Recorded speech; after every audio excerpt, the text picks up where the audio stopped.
अभी तक आपने देखा की वो लड़की जो सबसे अलग है. मेरा मतलब आम्ही कपडे आणायला गेलतो अप्पाच्या दुकानावर. का गेलतो? कालच्या पहिल्या पार्ट मध्ये सांगितलेलं आहे. पण एवढी गर्दी पाहून आम्ही थांबून गेलो आणि म्हटलं की नंतर येतो. मग आम्ही गेलो गार्डनला. त्यानंतर गार्डनमध्ये गार्डनला आम्ही 3 माकडं लहान पोरांपेक्षा पण लहान झालो होतो. या भावड्याला तर एक मुलगा पण आहे. यालाच म्हणतात कमी वयात लग्न झाल्याचा परिणाम काय असतो. आमची मस्ती थांबण्याचं नावच घेत नव्हतं. फर्स्ट टाइम होतं ना म्हणून. दुपारचे 2 वाजले होते. दादा म्हणे की गर्दी कमी झाली असेल तर आता चाल. मग आम्ही निघालो. पण एवढ्या उन्हात कोण जाणार? मग आम्हाला एक बाई दिसली. म्हणजे बर्फाचा गोळा विकत होती.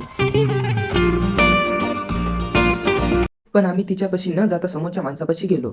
भैया एक काला खट्टा लगाना मेरे लिए. गोळा घेतला आणि खात बसलो. खाता खाता पण आमची मस्ती चालूच होती. पण हा मुलगा, हाच तो मुलगा वैभव जो मला म्हणत होता मला पण तुझ्या ब्लॉग मध्ये घे, मी पण फेमस होणार म्हणे.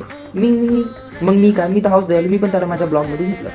मग आम्ही परत आलो आप्पाच्या दुकानावर. पण तिथं एवढी सारी गर्दी होती की बस तुम्हाला सांगू पण शकत नाही. पण तरी आम्ही त्या गर्दीमध्ये अंदर गेलो आणि अंदर जे गरमी झाली बापू तुम्हाला सांगू पण शकत नाही. गरमीमुळे आम्ही पूर्ण ओला पटक झालो.